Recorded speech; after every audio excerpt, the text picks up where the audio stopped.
ती एक ड्रेस घालून ट्रायल रूम मधून बाहेर येते. त्याची नजर तिच्याकडे जाताच तो तिला बघून जागी स्तब्ध होतो. फिकट पिवळ्या रंगाच्या डिझायनर साडीमध्ये छान दिसत असते. त्यावर फुल स्लीवचा ब्लाऊज. तो तिला साडीत पहिल्यांदाच बघत असतो. तो तिला बघून तिच्यात हरवून जातो. तिने चुटकी वाजवताच तो भानावर येतो. त्याला असा शॉक मध्ये बघून तिला हसू येतं. ती एक एक करून सगळे ड्रेसेस ट्राय करून बघते. ती थोडेफार रोजच्या वापरासाठी ड्रेसेस घेते. तिची कपड्यांची शॉपिंग होते. त्यानंतर ते तिच्यासाठी फुटवेअर आणि ज्वेलरीची खरेदी करतात.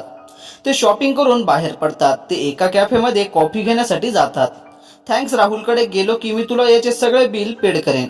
तो ना खूप चांगला आहे. त्याने माझा प्रत्येक हट्ट पूर्ण केला आहे. त्याच्या एवढं प्रेम माझ्यावर कोणीच करू शकत नाही. म्हणून तर त्याच्यासाठी मी एवढी रिस्क घेतली, घरातून पळून यायची. मला माहित आहे मी खूप चुकीचे वागले आहे, पण माझा पण नाईलाज होता. माझे डॅड राहुल सोबत माझं लग्न लावून द्यायला नाहीच म्हणत होते. ती नाराजीने बोलत असते. सॉरी निलिमा, पण आईवडिलांशिवाय आपल्यावर निस्वार्थ प्रेम कोणी करू शकत नाही. आईवडिलांच्या प्रेमाची तुलना कोणाशीच होऊ शकत नाही. प्रत्येक मुलीच्या आईवडिलांना स्वतःच्या मुलीला सुखात बघायचं असतं. कदाचित त्यांना राहुलबद्दल काही गोष्टी कळल्या असतील, म्हणून त्यांनी त्याला तुझ्यासाठी नाकारला असेल. निलिमा, एक गोष्ट लक्षात ठेव, आईवडील कधीही आपल्या मुलांच्या बाबतीत कोणताही वाईट निर्णय घेत नसतात. ते आपले दुश्मन नसतात. तू घरातून पळून येताना एकदा तरी त्यांचा विचार केलास का ग? तुझ्यासाठी साधा ड्रेस घेताना त्याने किती विचार केला असेल? तुला तो व्यवस्थित दिसेल का? त्यात तू कम्फर्टेबल राहशील का? तुला काही त्रास तर होणार नाही ना? अगं मग तूच विचार कर. हे तुझ्या आयुष्यभराचा प्रश्न आहे. ते त्यांच्या काळजाचा एक भाग दुसऱ्याच्या हातात सोपवणार आहेत. मग त्यांनी राहुल बाबतीत किती माहिती गोळा केली असेल तूच विचार कर एकदा. कदाचित त्यांना राहुल बद्दल असं काही समजलं असेल जे तुझ्यासाठी ठीक नसेल. मी असं म्हणत नाही की राहुलमध्ये काही वाईट गुण असतील, पण आपल्या आईवडिलांनी आपल्यापेक्षा जास्त उन्हाळे पावसाळे बघितलेले असतात. जर तू थोडा विश्वास त्यांच्यावर दाखवला असता तर तू आज इथे नसतीस. त्याचा प्रत्येक शब्द तिला विचार करायला भाग पाडत होता. ती मान खाली घालून बसली होती. तिला तर सब शांत बघून त्याला कसं तरी वाटत होतं. तू ना अशी शांत राहत जाऊ नकोस. जेव्हा तुझी बडबड ऐकतो ना तेव्हा मला आयुष्यात जगल्यासारखं वाटतं. तो असंच बोलत असतो. त्याचं बोलणं ऐकून ती थोडं नॉर्मल होते. मी ठीक आहे, डोंट वरी. तू जे बोलत आहे ते मला पटत आहे. मी तुला प्रॉमिस करते, मी राहुलला घेऊन पुण्याला जाईन आणि मॉम डॅडच्या परवानगीनेच त्याच्यासोबत लग्न करेन. त्यांना त्यासाठी तयार करेन. पण जोपर्यंत ते मला परवानगी देत नाही तोपर्यंत मी लग्न करणार नाही. ती त्याच्या हातावर हात ठेवत बोलत असते. तिचं बोलणं ऐकून तू फक्त तिच्याकडे बघून काहीच न बोलता स्माइल देतो. ते रिसॉर्टवर परत येईपर्यंत दुपार झालेली असते. सगळे त्या दोघांचीच वाट बघत असतात. हे काय अक्षय, किती वेळ झाला? पूर्ण मॉल खरेदी केला की काय? ते सगळे त्यांना चिडवत बोलत असतात. काही वेळ ते सगळे बसून रात्री संगीतसाठी कोणकोणत्या गाण्यावर डान्स करणार हे ठरवत असतात. निलिमा फक्त सगळ्यांचं ऐकत असते. निलिमा, तुम्ही कोणतं गाणं निवडलं आहे आजच्या संगीत सेरेमनीसाठी? अशोक निलिमा आणि अक्षयकडे बघत विचारतो. ती काही वेळ विचार करते. आम्ही सगळ्यांना सरप्राईज देणार आहे, ती खांदे उडवत हसत बोलते.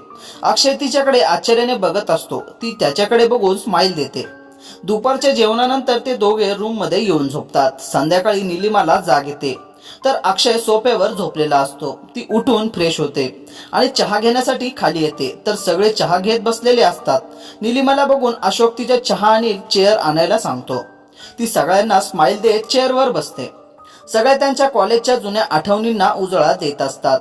हे तुला आठवतं का? आपल्या कॉलेजमध्ये अंजली नावाची एक मुलगी होती. काय सुंदर होती यार. तिच्या पुढे या सगळ्या काकूबाई होत्या. पूर्ण कॉलेज तिच्या मागे मागे होता आणि ती अक्षयच्या मागे. अख्ख्या कॉलेज समोर तिने त्याला प्रपोज केलं होतं आणि अक्षयने पण तिचं प्रेम स्वीकारले होते. अशोक राजेशला डोळा मारत बोलतो. हे निलिमा सोडून त्यांचा ग्रुप बघतो. तसं सगळे त्याच्या होकारात होकार मिळवतात आणि निलिमाकडे बघतात तर तिचा चेहरा रागाने लाल झालेला असतो. ती पायापटत निघून जाते. तसं सगळे एकमेकांना टाळ्या देऊन हसू लागतात. पण त्यांना कुठे माहीत निलिमाच्या हे कधीच लक्षात आलं होतं. ती पण मुद्दाम नाटकीपणे रागवत बेडरूम मध्ये जाते. ती रूम मध्ये येऊन हसू लागते. नुकताच बाथ घेऊन आलेला अक्षय तिला असं हसताना बघतच राहतो. तो घाई गडबडीत टी शर्ट चढवत तिच्या जवळ येतो. तशी ती त्याला हसत सगळं सांगते. तो पण हसू लागतो. माझ्या डोक्यात एक आयडिया आली आहे. आपण दोघे या गोष्टीसाठी भांडत आहोत असा त्यांचा गैरसमज करून देऊ की तेच परत आपलं पॅचअप करण्यासाठी आपल्याला विनंती करत आपल्या मागे मागे फिरतील. ती हसत त्याला सांगते. ओके, पण जास्त वेळ नाही. तो हसत बोलतो. ओके ओके, चल हो जा सुरू. ती त्याला थाकवत बोलते. तसं तो मोठमोठ्याने बोलायला चालू करतो. तुझी हिंमत कशी झाली माझ्यावर असले आरोप करण्याची? कोण अंजली? कोण? मी कोणत्या अंजलीला ओळखत सुद्धा नाही. तो चिडून बोलतो. हो का? तुला माहित नाही अंजली कोण आहे? मग तुझे मित्र तुझ्या आणि तिच्याबद्दल का सांगत आहेत? ते काय खोटं बोलणार आहेत का तुझ्याबद्दल? ते एवढ्या मोठ्याने बोलत असतात की त्यांचा आवाज शेजारी अशोकच्या रूम पर्यंत येतो. भांडणाचा आवाज ऐकून तो आणि बाकीचे त्यांच्या रूम जवळ येतात आणि बेल वाजवावी की नाही या विचारात असतात. तेवढ्यात आतून काहीतरी फुटल्याचा आवाज येतो. तसं अशोकला राहवत नाही. तो डोरबेल वाजवतो. तसं अक्षय दार उघडतो. तसं एक पिलो त्याच्या चेहऱ्यावर येऊन खाली पडते. तो रूम बघतो तर सगळी रूम अस्तव्यस्त झालेली असते. अरे हे काय? इथे तिसऱ्या महायुद्धाची तयारी चालू आहे की काय? काय अवस्था करून ठेवली आहे दोघांनी मिळून? अशोक रूमवर नजर फिरवत बोलत असतो.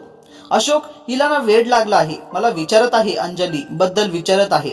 आता सांग जरा, अंजली नावाची कोणती मुलगी नाही तर मी काय सांगू हिला? तो चिडत बोलत असतो. हो, तुला खरंच माहित नाही अंजली कोण आहे ते? खरं बोल अक्षय. मी काय मूर्ख नाही? तू काही पण सांगशील आणि मी विश्वास ठेवन हे विसरून जा. ती चिडून बोलत असते. अशोक, तुझी गंमत आता तुझ्याच अंगलट आली. आता काही खरं नाही. जर प्रियाला समजलं ना की हा पराक्रम मी केला आहे तर माझं काही खरं नाही. हे भगवान, आता तूच वाचव प्रियापासून मला, नाही तर आज संगीतमध्ये मला एकट्याला नाचावं लागेल. तो डोक्याला हात लावत बोलत असतो. तुला सांगितलं होतं असे काही करू नकोस, पण तुला लोकांमध्ये पेट्रोल टाकून आग लावायची खूप हौस. आता प्रिया तुला सोडणार नाही, लक्षात ठेव. राजेश त्याचा मित्र बोलतो. हो रे, आता मी निलिमाला कितीही सांगितलं की मी खोटं बोललो तरी ती माझ्यावर विश्वास ठेवणार नाही. तो डोक्याला हात लावत बोलतो. तेवढ्यात त्याचा गोंधळ ऐकून प्रिया येते तिथे. अशोक, त्या दोघांना काय झालं? अशी का भांडत आहेत? ती आश्चर्याने विचारते. घाबरून अशोकच्या तोंडातून शब्दच निघत नाही. भाभी, अशोकने या दोघांमध्ये अंजली नावाचं पेट्रोल टाकून पेटवून दिले गेले. 1 तास झालं ते दोघे भांडत आहेत. भाभी, तुम्हीच समजून सांगा दोघांना. तू अशोककडे बघत बोलत असतो. अशोक, तुला तर ना मी नंतर बघते. आधी या दोघांना शांत करते. ती अशोककडे रागाने बघते. तसं अशोक मान खाली घालून एखाद्या खोडकर मुलाने मस्ती केल्यावर आई रागावते तेव्हा ते मुलं जसं एका कोपऱ्यात शांत बसत तशी अशोकची व्यवस्था झाली होती. निलिमा, शांत हो. माझं ऐकशील का? ती निलिमाच्या खांद्याला धरून स्वतःकडे वळवत बोलते. तशी निलिमा नाटकीपणे रडत तिला मिठी मारते. तिचा चेहरा अक्षयकडे असतो. ती त्याला हळूच सगळ्यांच्या नकळतपणे डोळा मारते. तो पण गालातल्या गालात हसत असतो. हे बघ निलिमा, मी अक्षयला गेले कॉलेजच्या वेळेपासून ओळखत आहे. तो तसा नाही. त्याने कधी कोणत्या मुलीकडे नजरवर करून बघितलं पण नाही. अशोकने तुझी गंमत करण्यासाठी हे सगळं केलं होतं. ती तिला शांत करत रागाने अशोककडे बघत बोलते. अशोक अजून पण तसाच खाली मान घालून उभा असतो. निलिमा त्याच्याकडे बघत विचारते. अशोक, प्रिया जे बोलते ते खरं आहे ना? ती नकली हसू पुसत बोलते. किती नटकी आहे ही. अक्षय कसंबसं हसू लपवत बोलतो. हो हो निलिमा, मी तुझी गंमत करण्यासाठी हे सगळं केलं. तो तिच्या समोर येऊन उभा राहत बोलतो. ती रागाने त्याच्याकडे बघते. अशोक, आता मी लवकर तुझ्याशी बोलणार नाही. हीच तुझी शिक्षा. खूप आवडतं ना तुला लोकांची गंमत करण्याची. आता बस तसाच. आज ना मी तुझ्याशी बोलणार ना तुझ्यासोबत डान्स करणार. ती रागाने तिथून जात असते. तसं निलिमा तिचा हात धरून तिला थांबवत बोलते. It's okay Priya. अशोकने मुद्दाम नाही केलं. प्लीज त्याला माफ कर. मी पण माफ केलं त्याला. अक्षय, तू पण माफ कर त्याला आता. ती अक्षयकडे बघत बोलते. हो हो प्रिया, आम्ही माफ केले अशोकला. जाऊ दे, सोड की आता. तुम्ही आमच्यामुळे तुमचा का मूड खराब करत आहेत? काही वेळाने निलिमा सगळं विसरून पण जाईल. तो प्रियाचा हात हातात घेत तिला शांत करत बोलतो. ठीक आहे अक्षय, मी अशोकला माफ केल्याने तुम्हाला समाधान वाटत असेल तर मी त्याला माफ करते. ती हसत बोलते आणि रागाने अशोककडे बघत बोलते. Thanks baby. तो तिला मिठीत घेण्यासाठी तिच्या जवळ येतो. तसंच त्याला दूर ढकलत.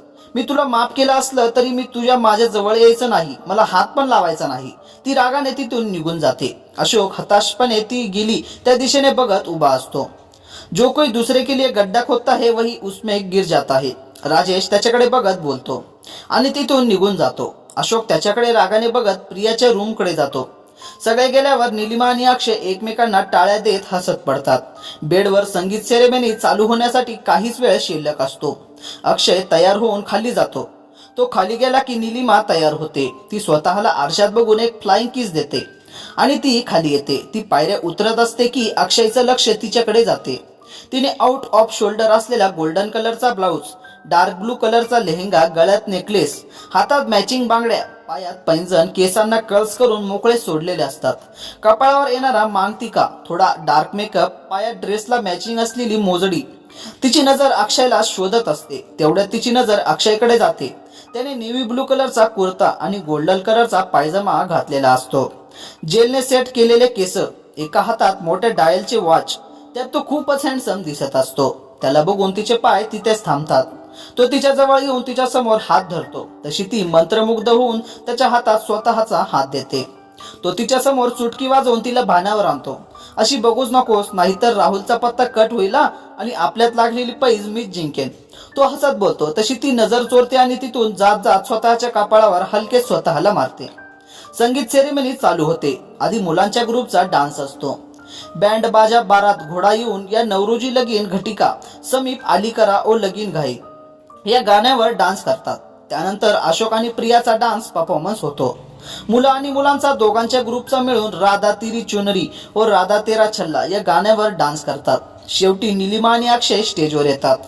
हे हे हिरिये सेहरा बांध के मैं तो आया रे, हे या डोली बारात भी साथ में तो लाया रे, अब तो ना होता है एक दिन भी इंतजार सोनी, आज नहीं तो कल तुझको तो बस मेरी होनी रे, तेनू लेके मैं जावंगा दिल दे के मैं जावंगा या गाण्यावर डान्स करतात.